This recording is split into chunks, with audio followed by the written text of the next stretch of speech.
Let's upload a file and see how our chatbot works. So before uploading a file, as you see, the input text is read-only, so I can't write anything here.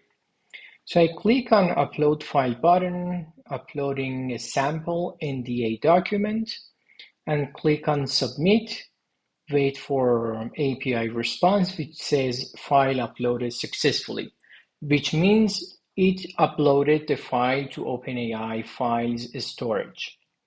Okay, so what the API does here is returning a file ID for us from OpenAI, so we can use that as input file in our prompt to be able to inject the context from the PDF to our prompt.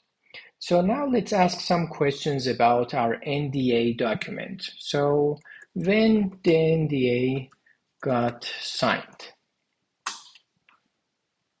Wait for the response, and it says June 18, 2025. Perfect.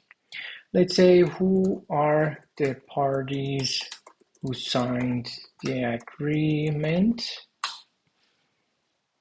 Now it should respond two parties, which are sample data, and the response is exactly what we have in the document. What are the obligations of each party?